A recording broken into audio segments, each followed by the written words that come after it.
Hey guys, welcome back to my channel. আবার একটা নতুন দীঘার ব্লগে তোমাদের সবাইকে জানাই স্বাগত। তো আজকের ব্লগটা একটু সকাল সকালই শুরু করছি।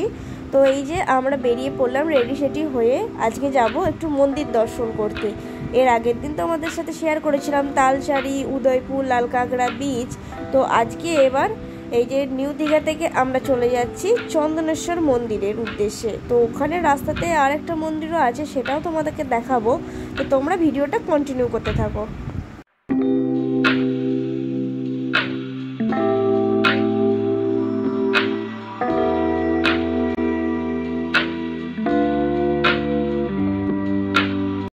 আমরা যেহেতু বাইক নিয়ে দীঘা এসেছি, তো আমাদের গাড়ির তেলও কিন্তু প্রায় অলমোস্ট অনেকটাই শেষের দিকে। তো এইখানেতে একটা পেট্রোল পাম্প দেখে তো ট্যাঙ্কটা ফুল করানোর জন্য ঢুকে পড়লাম। আর আমি এই সাইডে দেখলাম একটা খুব সুন্দর ফুলের বাগান, তো আমি সেখানেই চলে এলাম। এইখানে কত রকমের ফুল আছে শুধু একবার দেখো। আর ওই দূরের সাইডে সূর্যমুখী ফুলগুলো দেখতে কিন্তু আরও বেশি ভালো লাগছিল। আমাদের ওখানে নয়নতারা মেনলি ওই দু রকমের হয়, সাদা আর বেগুনি কালার, কিন্তু এইখানে আবার দেখছিলাম একটু লালচে লালচে কালারেরও আছে। আর এখানে দেখলাম অনেক কিন্তু গাঁদা ফুলও আছে। গাঁদা ফুল মেনলি শীতকালেতেই হয়, কিন্তু আমরা যখন গেছি সেটা কিন্তু শীতকাল নয়, এখন কিন্তু খুবই গরম। তাও এখানে দেখলাম যে গাঁদা ফুলের চাষ করে রেখেছে। তো তারপর আমরা ট্যাঙ্ক ফুল করিয়ে নিয়ে আবার বেরিয়ে পড়লাম চন্দনেশ্বর মন্দিরে যাওয়ার উদ্দেশ্যে। তো দীঘা থেকে এই চন্দনেশ্বর মন্দিরের দূরত্ব কিন্তু 6 কিলোমিটার মতন। আমাদের বাইকে যেতে হয়তো ওই 10-15 মিনিট সময় লাগবে। আর এই মন্দিরটি কিন্তু খুবই জাগ্রত একটি শিব মন্দির। এই মন্দিরটি কিন্তু নিউ দীঘা বা ওল্ড দীঘাতে নয়, এই মন্দিরটি উড়িষ্যার বালেশ্বরে অবস্থিত।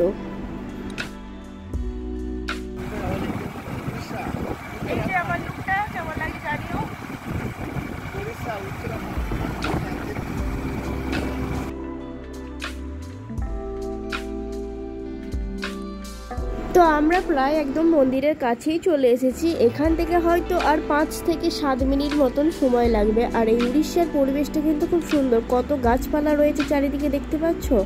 মানে আমাদের ওদিকের থেকে যেন এইদিকে পরিবেশটা আরও বেশি ভালো লাগছে আমার। তো এইবার এদিক থেকে এই বাঁ দিকের রাস্তাটা আমরা নিয়ে নেব। এই বাঁ দিকের রাস্তাটা ধরে একটুখানি গেলেই মন্দিরটি আমাদের চোখে পড়ে যাবে।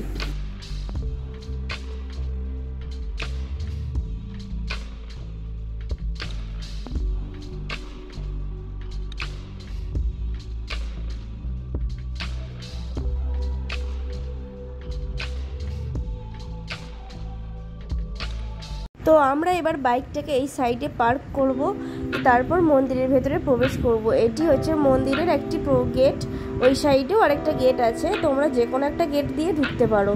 তো প্রথমে মন্দিরের ভেতরে প্রবেশ করতে গেলে কিন্তু তোমাদের জুতো খুলে প্রবেশ করতে হবে। তো আমরা এখানে একটা দোকানেতেই জুতো খুলেছিলাম।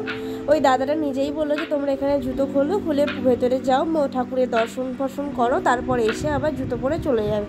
তো আমরা সে মতোই ওখানে জুতো খুলে চলে এসেছি। আর এই মন্দিরের ভেতরে ঢুকেই দেখলাম এখানে চন্দনেশ্বর মন্দিরের কিন্তু অনেক শিবলিঙ্গ, ফটো, অনেক কিছু বিক্রি হচ্ছে। আর এই যে মন্দিরের ভেতরে তখন কটা বাজবে, হয়তো ওই 7টা 7:30, কেমন ভিড় দেখো। আর এখানে শুধু মহাদেব না, এখানে আরও বিগ্রহ কিন্তু আছে। এই যে জগন্নাথ দেব, সুভদ্রা আর বলরামজির। আর মহাদেবের মন্দির মানেই তো তার বাহন থাকবেই। এখানে কিন্তু অনেক ষাঁড় বা গোমাতাও আছে। তো এই যে দেখো ওরা ফুলের মালা দিয়ে পুজো করছে। আর আমরা এই সাইডটাতে এলাম, এই সাইডটাতে দেখলাম কিন্তু রাধা কৃষ্ণেরও মূর্তি আছে। তো ওখানেও কিন্তু পুজো হচ্ছে, তোমরা এগুলোও কিন্তু দর্শন করে নিও। তোমরা যারা পুজো দেবে তো তারা বাইরে থেকে ফল বা ফুলের ডালা সমস্ত কিছুই পেয়ে যাবে। তোমরা ওখান থেকে কিনে নিয়ে এসে ভেতরেতে পুজো দিতে পারবে, কোনো সমস্যা নেই।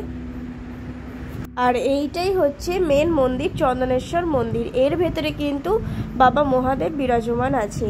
তো এখন পুজো হচ্ছে, ওখানে প্রচণ্ড ভিড়, আমরা ঢুকতে পারলাম না, তাই একটু পেছন দিকে সাইডটা দেখে নিয়ে এরপর মন্দিরের ভেতরে প্রবেশ করলাম। এই যে দেখো কত ভিড়, পুজো হচ্ছে বাবার এখানে। আর এই মন্দিরটি ভোর 5টা থেকে সন্ধ্যা 6টা পর্যন্ত কিন্তু খোলা থাকে। তো তোমরা তার মধ্যে এসে পুজো দিয়ে যেতে পারো, দর্শন করতে পারো।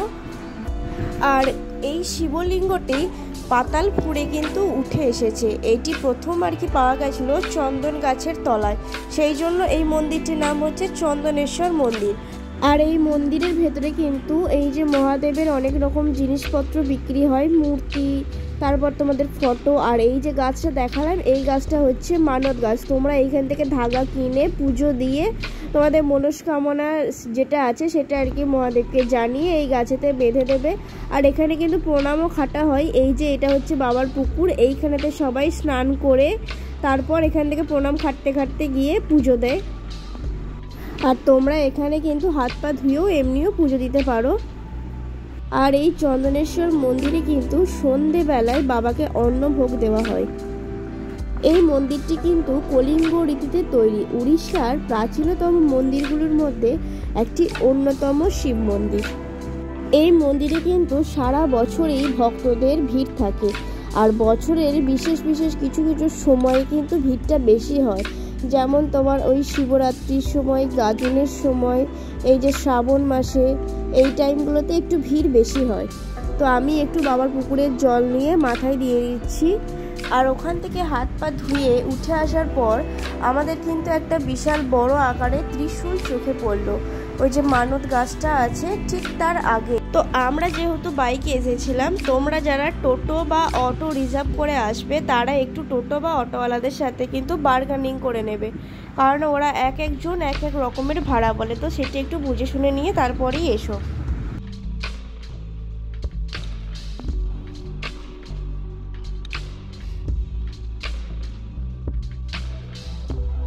আর এখানে মহাদেবেরই অন্যতম ভক্ত বা বাহন নন্দী মহারাজ বিরাজমান। তো তোমরা তোমাদের মনোবাসনা নন্দী মহারাজের কানে কানে বলতে পারো, সেটা তোমাদের পূরণ হলে তোমরা আবার এসে এখানে পুজো দিয়ে যেও। তো এবার আমরা ওখান থেকে বেরিয়ে পড়লাম। এইবার একটুখানি খাওয়া দাওয়া করব, কারণ প্রচুর খিদে পেয়েছে। যেহেতু মন্দিরে আসবো তাই সকাল থেকে কিছুই খাইনি, চাও খাইনি। তো আমি একটা লিকার চা আর একটুখানি বিস্কুট খেয়ে নিচ্ছি। এরপর আমরা কিন্তু আবার ঘুরতে যাব, তাই সকালবেলা একটু হালকা পাতলাই খেয়ে নিলাম। এবার এই রাস্তাতেই আরেকটা মন্দির আছে, রাধাকৃষ্ণের মন্দির। তো এইবার সেখানেই আমরা চলে এলাম। প্রথমে এই মন্দিরটা দেখে চন্দনেশ্বর মন্দির যাবোই ভেবেছিলাম, কিন্তু ওইটা থেকে আগে ঘুরে এসে তারপর এখানে যাব। আর এই মন্দিরের গেটটা দেখো, আর গেটের ভেতরটা দেখো, কত সুন্দর কারুকার্য দিয়ে তৈরি করা হয়েছে। তো এইবার আমরা মন্দিরের ভেতরটা প্রবেশ করবো। যার ভেতরে যত ভেতরেতে যাচ্ছি তত দেখতে পাচ্ছি মানে কত সুন্দর তৈরি করেছে।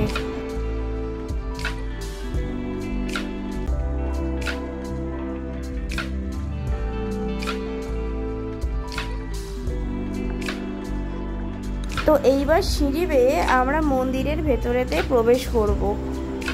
আর এই সাইডেতে দেখলাম একজনা কিন্তু ঠাকুরের প্রসাদ আর কি বিক্রি করছিল। তো এই যে ভেতরে এই মন্দিরটি বিগ্রহটা তোমরা দেখো। এবার এইখানেতে এসে আমরা দেখলাম গোপালের কিছু জামা কাপড়, এখানেতে গোপালেরও জামা কাপড় আর প্রসাদও কিন্তু বিক্রি হচ্ছিল। আর বাইরেটাতে বেরিয়ে এসে দেখলাম এখানটা একটা বড় মাচার মতন করা আছে, আর তার ভেতরে এই ফুল গাছগুলো হয়েছে। আর এই যে মন্দিরটা ঢোকার মেন গেট, কত সুন্দর দেখতে পাচ্ছ। এইবার আমরা আবার উড়িষ্যা থেকে দীঘার ভেতরে প্রবেশ করলাম। ভিডিওগুলো ভালো লাগলে পাশে থেকো। বাই।